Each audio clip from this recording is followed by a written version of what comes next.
Good afternoon friends. आज मैं आपको लेसन प्लान के बारे में बताने वाला हूँ।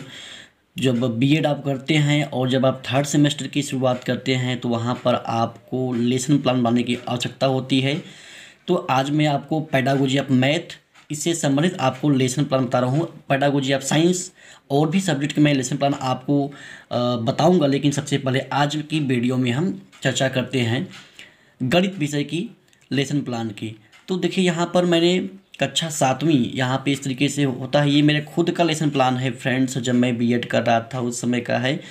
तो यहाँ पे देखिए दिनांक होता है, जिस तिथि को आप पढ़ाने जाते हैं वो यहाँ पे रहता है। कक्षा मैंने 7वीं का लिया है। विषय गणित, उप विषय में मैंने गणित की 3 शाखाएं होती हैं, अंक गणित, बीजगणित और रेखा गणित। तो हमने अंक गणित यहाँ पे लिया हुआ है। प्रकरण में हम क्या पढ़ाने वाले होते हैं? परिमेय संख्या।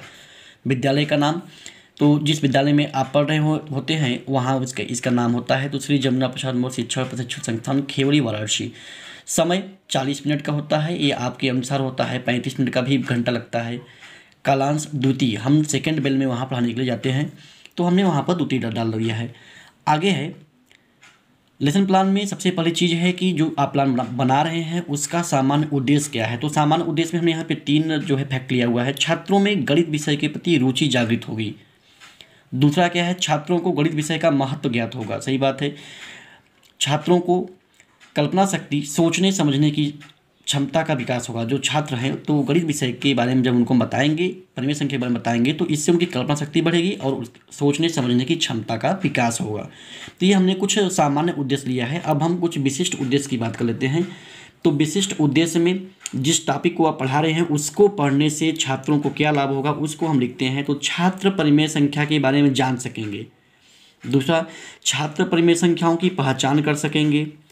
तीसरा फैक्ट क्या है? छात्र परिमेय संख्याओं का दैनिक जीवन में महत्व समझ सकेंगे। तो इस तरीके से आप और भी विशिष्ट उद्देश्य 4 या 5 भी रख सकते हैं।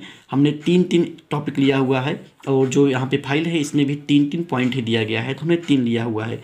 सहायक सामग्री में आप क्या लेके जाते हैं पढ़ाने के लिए? तो आपके पास चाक होता है, डस्ट होता है, सैंपल होता है, संकेतक होता है इत्यादि। अगर आप कुछ और भी लेते हैं, रंगीन चाक वगैरह लेते हैं, तो आप यहाँ पे इसको राइट कर देंगे। इसके बाद होता है पूर्व ज्ञान। तो जो आप टॉपिक पढ़ा रहे होते हैं वह टॉपिक बच्चों के जो है पूर्व ज्ञान से संबंधित होना चाहिए। तो यहाँ पे लिखा गया है छात्र परिमेय संख्या के बारे में पूर्व ज्ञान रखते हैं, अर्थात छात्र परिमेय संख्या के बारे में पहले से कुछ न कुछ उनको जानकारी होती है।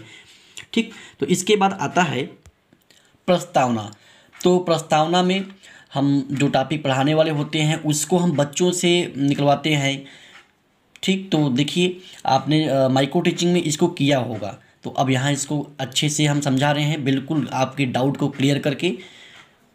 तो देखिए क्रमांक होता है छात्राध्यापक क्रिया, जो आप यहाँ वक्तव्य बोलते हैं वो होता है, और छात्र छात्रा क्रिया आपके प्रश्नों पर बच्चों ने क्या प्रतिक्रिया की है, क्या जवाब दिया, वो इस काल में होते हैं। तो परिमेय संख्या से प्रस्तावना के लिए आप प्रश्न इस प्रकार से शुरू कर सकते हैं। बच्चों कुछ पूर्ण संख्याएं बताइए। आप कक्षा में जाकर बच्चों से पूछ रहे हैं तो बच्चों ने बताया कि सर 1 2 3 4 5 6, कुछ भी बोल सकते हैं बच्चे। इन संख्याओं को यदि हम इस तरह से लिखें 2/3, 3/5, तो इन्हें कौन सी संख्याएं कही जा सकती हैं? तो बच्चे बताएंगे कि 2/3 और 3/5 भिन्न संख्याएं हैं। 2 पूर्ण संख्याएं ए और बी के रूप में, A/B के रूप में हो और B ≠ टू 0, जो नीचे वाला फैक्ट है वो 0 ना हो, तो ये पूर्ण संख्याएं, यहाँ पे मिस्टेक है बेटा, तो इसको हम बताएंगे कि ये भिन्न संख्याएं कहलाती हैं, है या नहीं? तो सही बात है कि A/B के रूप में यदि है तो वो भिन्न संख्याएं कहलाती हैं। तो बच्चे इससे सहमति प्रकट करेंगे। आगे है A/B के रूप में और कौन सी संख्या होती है?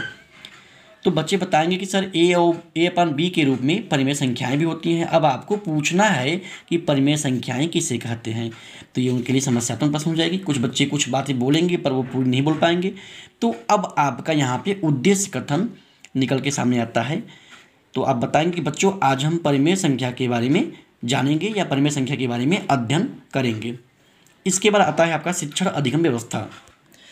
तो शिक्षण अधिगम व्यवस्था में यहाँ पे देखिए क्रमांक होता है, उसके बाद जस्ट शिक्षण बिंदु होता है, छात्राध्यापक क्रिया होता है, इसको आप छात्र अध्यापक अनुक्रिया भी लिख सकते हैं। छात्र छात्रा क्रिया, प्रविधि, किस विधि का आप जो है प्रयोग कर रहे हैं उनको पढ़ाने में। श्यामपट्ट कार्य, जो आप करते हैं श्यामपट्ट पर लिखते हैं वो यहाँ पे आप उसको लिखेंगे।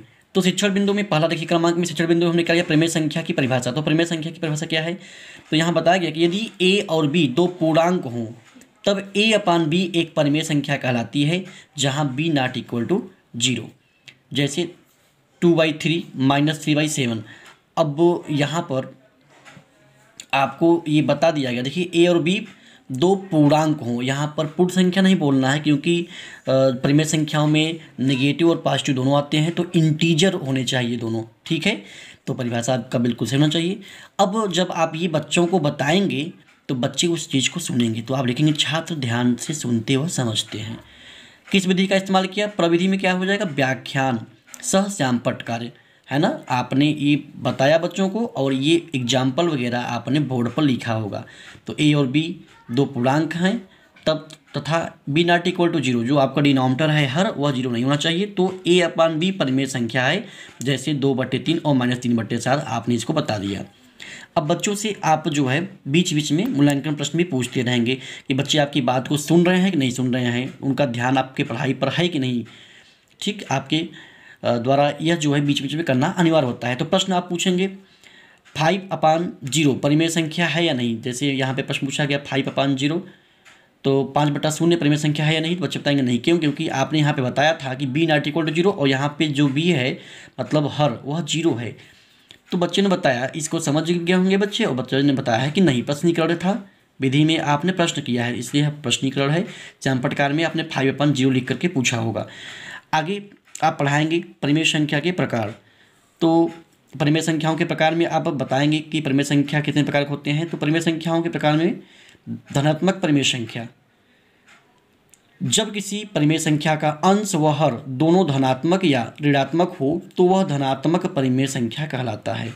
ठीक, सही बात है, दोनों या तो पॉजिटिव हो या तो दोनों नेगेटिव हो। छात्र ध्यान से सुनते हैं, आपने बताया है, इसमें व्याख्या किया है, व्याख्यान है। जैसे आप एग्जाम्पल देंगे 5/9 भी देखिए, इसमें दोनों न्यूमरेटर डिनोमिनेटर अंश और हर दोनों पॉजिटिव हैं। -7/10 इसमें भी देखिए न्यूमरेटर और डिनोमिनेटर दोनों जो है नेगेटिव हैं। तो दोनों नेगेटिव हो या दोनों पॉजिटिव हो तभी जो है वो धनात्मक माना जाता है। ऋणात्मक परिमेय संख्या क्या है, जब किसी परिमेय संख्या का अंश अथवा हर कोई एक ऋणात्मक हो तो वह ऋणात्मक परिमेय संख्या कहलाता है। तो जब किसी भी परिमेय संख्या का या तो हर या तो अंश कोई एक अगर निगेटिव है तो वह निगेटिव रेशनल नंबर परिमेय संख्या कहलाता है। छात्र इस बात को ध्यान से सुनते हैं। आपने जो है प्रविधि में व्याख्यान की व्याख्या किया है तो व्याख्यान प्रविधि होगी। जैसे -7/8 यह एक निगेटिव परिमेय संख्या होगी।